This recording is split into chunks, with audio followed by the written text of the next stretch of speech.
नमस्कार, कसे आहात सगळे? चला तर सुरू करूयात ठरलं तर मगच्या आजच्या भागाला. आजचा भाग कालच्या म्हणजे 27 मार्चच्या शेवटच्या सीनपासूनच सुरू होतो. रविराज आता सुभेदारांकडून रागातच आपल्या घरी जायला निघालेला असतो आणि आता प्रतिमा तिच्या मागोमाग निघाली असते. तर सायली आता या दोघांचीही समजूत काढायसाठी मागे येते आणि बोलते, रविराज काका थांबा, रविराज काका प्लीज थांबा, तुम्ही जाऊ नका. अहो डोक्यात राग घालून काय होणार आहे. पण आता रविराज तिचं बोलणं एकही कानावर घेत नाही आणि गाडीत बसतो. आता प्रतिमालासुद्धा त्याच्याबरोबर गाडीत बसावं लागतं. सायली प्रतिमालासुद्धा आवाज देत असते, पण आता प्रतिमाचासुद्धा नाईलाज असतो आणि ती पण आता सायलीला काही उत्तर देऊ नाही शकत. आता ही सायली बिचारी समजावतच राहते, पण रविराज तिथून गाडी घेऊन निघून जातो. आता इकडे सायली डोक्यावर हात ठेवते. आतमध्ये आता पूर्णाजी बसलेली असते. रविराजच्या बोलण्यामुळे तिला खूपच त्रास होत असतो, म्हणून आता सगळे तिला बसवत शांत करत असतात. आता कल्पना पूर्णाजीला पाणी देते. आता अश्विन पूर्णाजीला विचारतो, कसं वाटतंय तुला आता आजी, तुला चक्कर तर येत नाही आहे ना? त्यावर आता मान हलवत पूर्णाजी नाही असं उत्तर देतात. आता कल्पना पूर्णाजीला बोलतात, पूर्णाई तुम्ही शांत व्हा ना. आता आपल्याला हे माहीतच होतं की रविराज भाऊजी आपल्यावर खूप चिडतील. त्यावर आता रडतच पूर्णाजी कल्पनाला बोलते, नाही गं, मला हे सहनच झालं नाही. मला असं वाटलं होतं की आता दोन्हीही कुटुंबातला कडवटपणा संपेल, पण नाही, असं काहीच झालं नाही. पण ते आणखीनच वाढलं. तितक्यातच आता सायली आतमध्ये येते. आता प्रिया सगळ्यांसमोर बोलते की बाबांनी असं जाताना अशी धमकी वगैरे द्यायला नको होती. त्यावर आता सायली प्रियाला बोलते, त्याला धमकी नाही म्हणत प्रिया, अगं एका बापाचा आकांत होता तो, हे होणारच होतं. सायली आता मायेने पूर्णाजीच्या पायाशी येऊन बसते आणि बोलते, पूर्णाजी तुम्ही रविराज काकांना आता जरी अंधारात ठेवलेलं असतं तरीही ते करण्यामागचा तुमचा हेतू काही चुकीचा नव्हता. तुम्हाला तर 2 घरं जोडायची होती आणि प्रतिमा त्याला दिलेला शब्द पाळायचा होता. त्यामुळे तुमच्या ह्या निर्णयावर तुम्ही ठाम राहा आणि रविराज काकांना तुम्ही थोडा वेळ द्या. आणि मला खात्री आहे ते त्यांच्या लेकीवरचा राग फार काळ टिकू देणार नाही, ही गोष्ट लक्षात ठेवा आणि मन शांत करा पूर्णाजी. त्यावर आता प्रिया मधातच तोंड मारते आणि बोलते, कोण सांगताय बघा, जिच्यामुळे सगळं काही बिघडलं आहे ना ती सांगते आहे.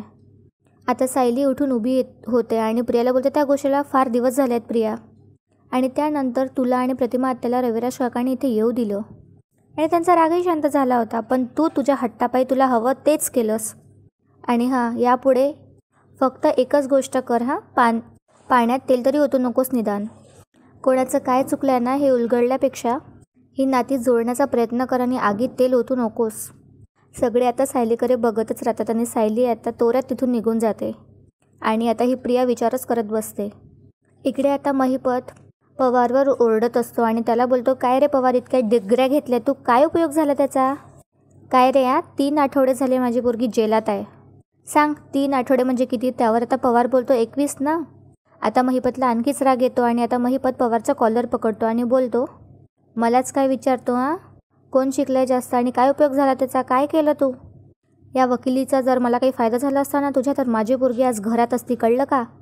त्यावर आता पवार घाबरतच बोलतो की पण साहेब, मी त्यांना सोडवण्याचा प्रयत्न करतो आहे. आता तिथे नागराजसुद्धा असतो आणि तो ही सगळी मजा बघत असतो. त्यावर आता पवार बोलतो, पण वेळ लागत आहे. पुढे आता महिपत पवारला बोलतो, काय करणार आहेस तू? मुहूर्त काढणार आहे का? ये बस इथं. आणि आता महिपत नागराजला बोलतो, हो नागराज सेठ, पंचांगानं आपण मुहूर्तच काढूया. त्यावर आता पवार महिपतला बोलतो, अहो त्या अर्जुन सुभेदाराने कोर्टामध्ये खूप महत्त्वाचे पुरावे सादर केलेत, पण तरीही ते पुरावे खोटे आहेत हे सादर करण्याचा मी प्रयत्न करतोयच. त्यावर आता महिपत बोलतो, काय तुझ्या प्रयत्नासाठी मी का पैसे ओततोय का तुझ्यावर? त्यावर आता नागराज महिपतला बोलतो, अरे महिपत, त्याच्यावर भडकून काय होणार आहे? अरे त्याला जेवढं झेपेल तेवढं करतोय तो. आता महिपत रागातच पवारला बोलतो, उठ आणि माझ्या पोरीला सोडण्याचा काहीतरी वेगळा मार्ग शोध. त्याशिवाय ना तुझं हे घाणेरडं थोबाडसुद्धा मला दाखवू नको, निघ इथून आता. आता पवार मान खाली घालत तिथे दोघांकडेही बघत तिथून निघून जातो. त्यावर आता पवार गेल्यावरती नागराज आता महिपतला बोलतो, तुझ्या डोक्यावरनं अशी मोठी बर्फाची लादी ठेवायला हवी. त्यावर आता महिपत बोलतो, त्या बर्फाच्या लादीला सुद्धा आग लागेल नागराज शेठ. एक जण कामाचं नाही, सारे बिनकामाचे. पवारसुद्धा तसाच निघाला, बिनकामाचा. आणि त्या माझ्या पंटर लोकांनी ज्या थेरड्याची सही घेतली होती ना ती पण चिठ्ठी हरवली. हे ऐकून आता नागराजसुद्धा तोंड वाकडं करतो. पुढे आता महिपत बोलताना, तुम्ही दोघं काय कामाचे? अरे काय कामाचा तू आणि ती प्रिया? आणि आता महिपत नागराजचंच कॉलर पकडतो आणि त्याला बोलतो, काय कामाचा त्या प्रियाचा? ती त्या सुभेदाराच्या घरी राहते ना, काय केलं तिनं राहून? आणि तुम्हीसुद्धा त्या किल्लेदाराच्या घरी राहतात ना, काही खबर काढली की नुसती आपली ट्यूट्यू? आता महिपत कॉलर पकडल्यामुळे नागराजला सुद्धा राग येतो आणि तो बोलतो, महिपत कॉलर सोड. सध्या ना तुझं डोकं फिरलेलं आहे. तुझी पोरगी तुरुंगात आहे, त्यामुळे तू काही उद्योग करते हे तुला कळतं आहे का? मित्र म्हणून मी तुला समजून घेतो आहे, पण त्याचा गैरफायदा घ्यायचा नाही. कॉलर सोडायची. आता महिपतसुद्धा नागराजची कॉलर सोडतो आणि आता नागराज हसतच महिपतवर बोलतो, तू स्वतः केलेले 10 खून पचवायचे हां, आणि स्वतःच्या पोरीने केलेला 1 खून तोही चुकून. तो भारी पडतोय तुला काय रे हां? पुढे आता अजून नागराज बोलतो, अजून खूप मोठी लढाई आहे पुढे हां, आणि हे लक्षात ठेव, त्याच्यामध्ये साथ देणारा एकच व्यक्ती आहे, ते पण म्हणजे मी नागराज. आणि नागाला डसायचं नाही, सांभाळून राहायचं, कळलं का? असं म्हणत आता नागराज महिपतची पाठ थोपाटतो. त्यावर आता महिपत बोलतो, म्हणजे त्या प्रियापासून सुद्धा मी सांभाळून राहायचं का? त्यावर आता नागराज महिपतला बोलतो, ते तू तुझं बघून घे काय करायचं तर तिचं.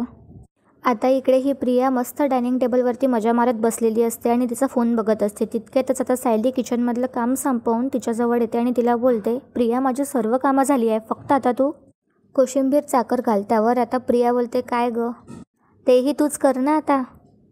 त्यावर आता सायली बोलते की अगं ह्या अशा गोष्टी आयत्या वेळेला करायला लागतात, नाही तर काय आहे ना, त्याला पाणी सुटेल ना, हे बघ.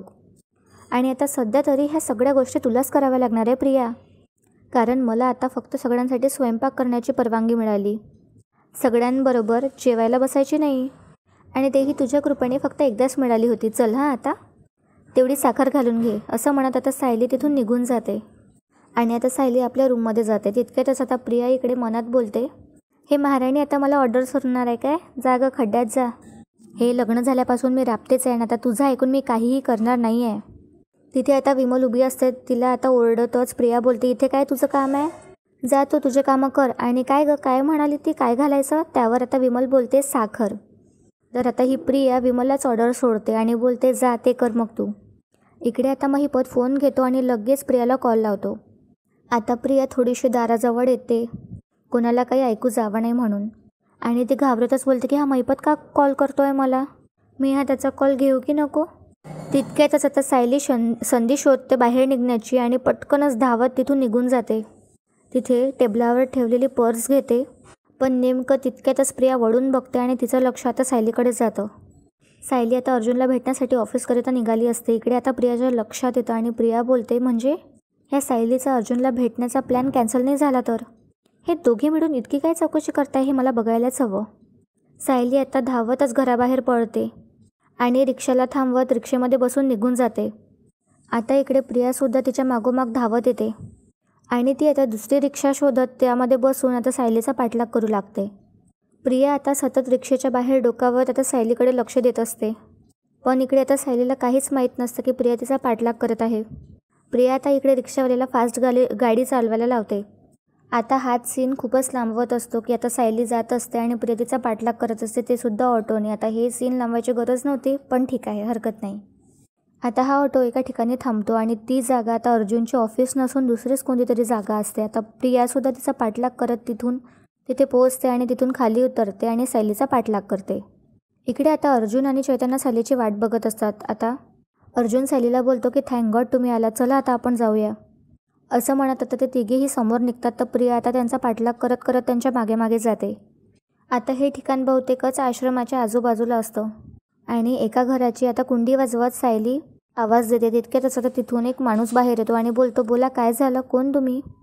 त्यावर आता सायली त्या माणसाला उत्तर देत बोलते, दादा अहो मी सायली, लग्नापूर्वी मी इथेच राहायची वात्सल्य आश्रमात, मी मधुकर पाटलांची मुलगी आहे. त्यावर आता तो माणूस चिडतो आणि बोलतो, नाव नको घेऊ त्याचं, तो मधुकर पाटील खून करून गेला आणि आमच्या डोक्याला त्याचा किती ताप झाला. अरे गेले कित्येक महिने रोज इथे पोलीस होऊन चौकशी करायची. त्यावर आता सायली बोलते की अहो दादा केस अजून सुरूच आहे आणि आम्हालाही तुमचा थोडा वेळ हवा आहे. त्यावर आता अर्जुन बोलतो, फक्त 5 मिनिट लागतील. त्यावर आता तो माणूस बोलतो, 5 सेकंदसुद्धा देणार नाही, निघा तुम्ही इथून, आम्हाला काय तीच कामं आहे का, तुम्हाला उत्तर देत बसायची, चला निघा इथून. असं म्हणत आता तो माणूस त्यांच्या तोंडावरच दार बंद करतो आणि तो आता अर्जुन सायलीचं काहीही ऐकून घेत नाही. त्यावर आता चैतन्य बोलतो, काय उद्धट आहे हा माणूस. आता त्यावर उत्तर देत सायली चैतन्याला बोलते की पूर्वी हे दादा आमच्याशी खूप प्रेमाने वागायचे, पण आता. त्यावर आता अर्जुन सायलीला समजावत बोलतो, जाऊ द्या, सगळेच आपल्याला कोऑपरेट करतील असं नाही आहे ना, आपण एक काम करू, आपण तिकडच्या बाजूच्या घरात जाऊन चौकशी करूया. असं म्हणत ते तिघेही समोर निघतात आणि दुसरा दार ठोकतात.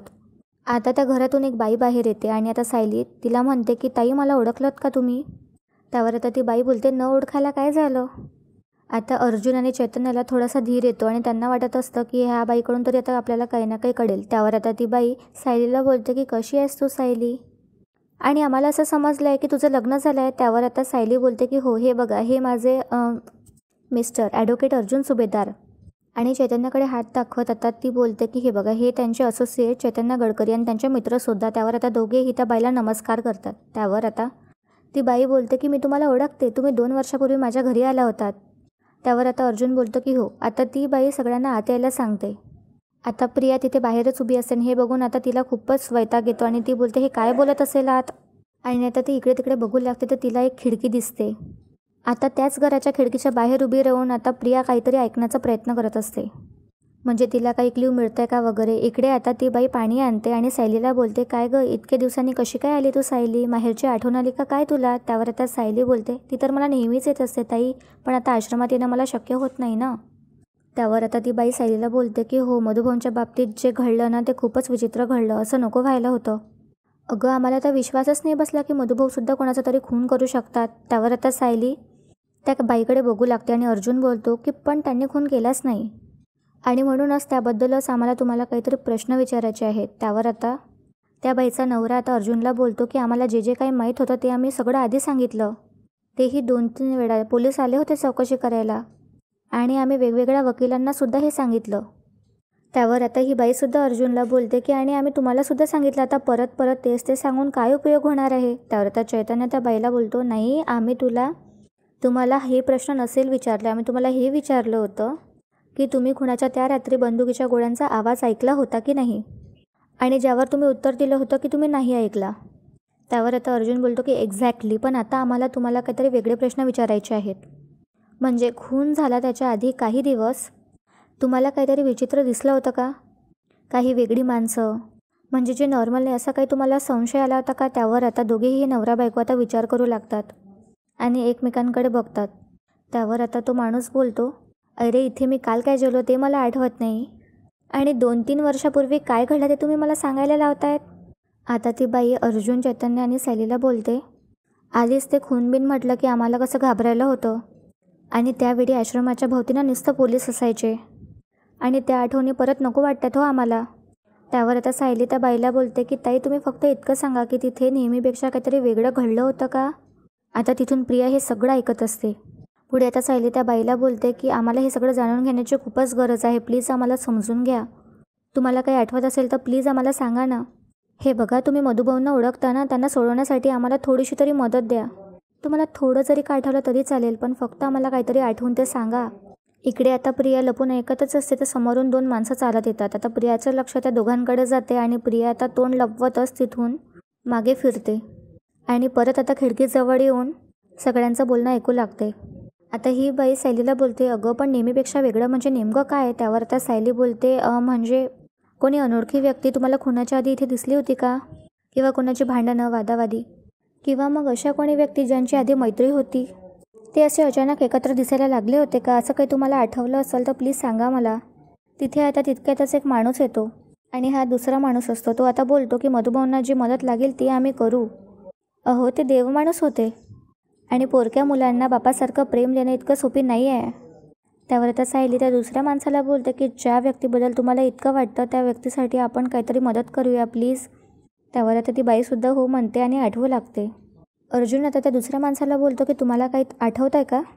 त्यावर आता हा दुसरा व्यक्ती बोलतो की हो मला आठवतं आहे. तेव्हा भांडणं आणि वादावादी ही होतच होती. त्या बिल्डरने इतका दबाव टाकला होता तरीही मधुभाऊ घाबरले नाही, त्याच्यासमोर ठामपणे उभे राहिले. त्यावर आता चैतन्य बोलतो 1 मिनिट तो बिल्डर कोण? हा बिल्डर कोण? त्यावर आता तो माणूस बोलतो तोच तो महिपत शिकरे. पुढे आता हा माणूस चैतन्याला बोलतो अहो त्यांनी भांडणं काय केली, वादावादी काय केली, आश्रमातलं पाणी कापलं, वीज कापली, तरी पण मधुभाऊ ठामपणे त्यांच्यासमोर उभे होते आणि काहीही जरी झालं तरी त्या शिखरेला आश्रम विकणार नाही असा त्यांचा ठाम निर्णय होता. त्यावर आता ही बाईसुद्धा बोलते की त्यामुळेच मधुभाऊंना त्यांनी खूप त्रास दिला होता, हे सुद्धा आम्ही ऐकलं होतं. आता हे सगळं प्रिया बाहेरून ऐकत असते आणि तिला आता काही कळतच नसतं काय करावं ते. तिला आता खूपच घाबराट सुटलेली असते आणि ती खूपच घाबरत असते. आता अर्जुन त्या बाईला बोलतो हे बघा, हे सगळं आम्ही कोर्टात प्रेझेंट केलेलं आहे आणि महिपतचं सुद्धा हे स्टेटमेंट होतं की तो कित्येक वेळा आश्रमात आला होता. तो कित्येकदा आश्रमात आला होता हे आपल्या सगळ्यांना माहीत आहे, पण त्यांनी फक्त कोर्टात हे स्टेटमेंट दिलं होतं की तो एकचदा आश्रमात आला होता. पण मला सांगा, तुम्हाला महिपत स्वतः किंवा त्यांची मुलगी किंवा त्याची माणसं कुणाच्या आधी या परिसरात कधी दिसली होती का? त्यावर आता हे सगळेच आठवू लागतात. आणि आता सायली हे तिघांना विचारते, तुम्हाला विलासबद्दल काही आठवतं आहे का? इकडे आता ही प्रिया कान देऊन त्यांचं बोलणं ऐकत असते. त्यावर आता तो माणूस बोलतो, विलास म्हणजे त्याचा खून झाला तोच ना? त्यावर आता अर्जुन बोलतो की हो, तोच. आता पुढचं काहीतरी प्रिया ऐकण्याचा प्रयत्न करत असते. तितक्यातच आता तिला कोणाचा तरी कॉल येतो आणि ती आता बाजूला येते आणि फोन उचलते. त्यावर आता पूर्णाजी आणि कल्पनाने तिला कॉल केलेला असतो. आता पूर्णाजी तिला बोलते की तन्वी, तू अशी अचानक कुठे निघून गेलीस? कुठे आहेस तू? आधी हे भाऊजी चिडून गेले, त्यातून आता तू घराच्या बाहेर गेलीस. असं झाल्यावरती आम्हाला खूप टेन्शन आलं गं. त्यावर आता प्रिया बोलते, ते बाबा निघून गेले ना, तर मला राहावलं नाही, म्हणून मी आता तिथून निघून इथे त्यांना भेटायला आले. असं आता ते खोटं कल्पना आणि पूर्णाजीला सांगत असते. आता कल्पना प्रियाला बोलते, म्हणजे तू माहेरी निघून गेली आहेस का? त्यावर आता पूर्णाजी बोलते, अगं मग रविराज तुला भेटले का? ते काय म्हणालेत? तुझं काही बोलणं झालं का त्यांच्याशी? तू त्यांची समजूत घातलीस का? त्यावर आता प्रिया बोलते, पूर्णाजी मी तुम्हाला सगळं आल्यावर सांगू का? माझी ना मनस्थिती ठीक नाही आहे गं आता. त्यावर आता कल्पना बोलते, तन्वी तू रडती आहेस का गं? भाऊजी तुझ्यावर अजून चिडलेत का? हे बघ, तू तिथे अशी थांबू नकोस आणि ताबडतोब तू आता घरी निघून ये. त्यावर आता प्रिया बोलते, नाही मी थोड्या वेळात येते ना. त्यावर आता पूर्णाजी बोलते की नाही, थोड्या वेळात नाही, तू आता लगेच इथे निघून ये. मी तुझ्यासाठी जेवायची थांबती आहे. आता हे ऐकून प्रियाला खूपच वैताग येतो. प्रिया आता या पूर्णाजीला बोलते की पूर्णाजी असं काही करू नकोस, तू प्लीज जेवून घे ना. त्यावर आता पूर्णाजी बोलते, नाही तू आल्याशिवाय मला काही चैन पडणार नाही गं, तू ये बाई लवकर. आता इकडे ही कल्पना प्रियाला बोलते की मी एक काम करते तन्वी, अश्विनला पाठवते तिथे. त्यावर आता प्रिया बोलते की नको त्याला इथे नका पाठवू. उगाच त्याला बघून बाबा त्याला काही उलटं बोलले तर. थांबा मी येते हां, फोन ठेवते बाय. त्यावर आता कल्पना हो म्हणते. आणि इकडे आता या दोघीही काळजीत असतात आणि पूर्णाजी आता कल्पनाला बोलते, काय गं बाई तिकडे काय झालं असेल कुणास ठाऊक. आता इकडे फोन कट झाल्यावर प्रिया बोलते, ह्या म्हातारीला उगाच लढा आला की काय?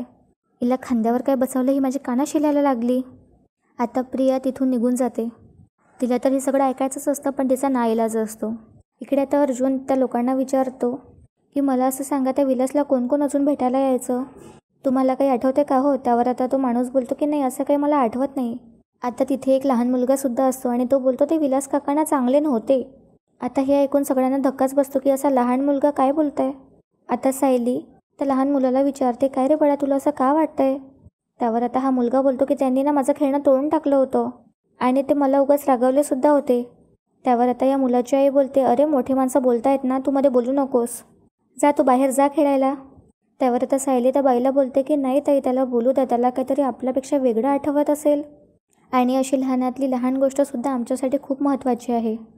पुढे आता सायली आणि अर्जुन त्या मुलाजवळ येऊन खाली बसतात आणि बोलतात, मला सांगशील का बाळा, विलास काका तुझ्यावर का चिडले होते? त्यावर आता तो मुलगा उत्तर देत बोलतो, मी बाहेर खेळत होतो आणि ते काळोख झाला होता म्हणून माझे सगळे फ्रेंड्स घरी गेले होते.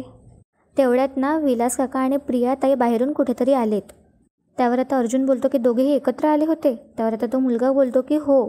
इकडे आता कल्पना आणि पूर्णाजी तन्वीची वाट बघत असतात आणि आता ते दोघी बोलतात की तन्वी अजून कशी आली नाही?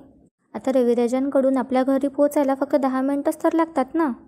त्यावर आता पूर्णाजी कल्पनाला बोलते, हो ना कल्पना, तू एक काम कर, प्रतिमाला फोन कर आणि तिला विचार तन्वी निघाली की नाही ते. त्यावर आता कल्पना फोन घेते आणि प्रतिमाला कॉल लावते.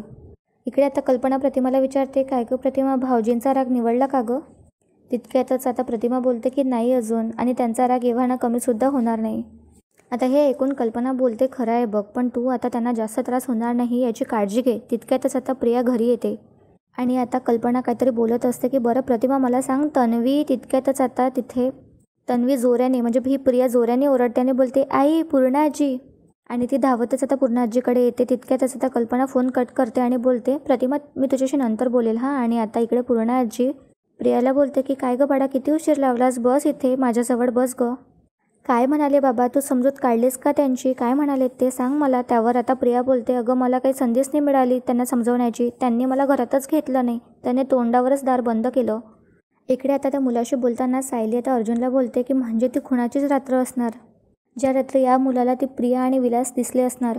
पुढे आता सायली त्या मुलाला विचारते, मग काय झालं? त्यावर आता तो मुलगा उत्तर देत बोलतो, अरे मला विलास काकांचा धक्का लागला आणि मग ते माझ्यावरच चिडलेत आणि माझ्या हातात जे खेळणं होतं ना ते त्यांनी खाली फेकून दिलं आणि पायाने त्याचे तुकडे केलेत. असं कोणी करतं का गं ताई?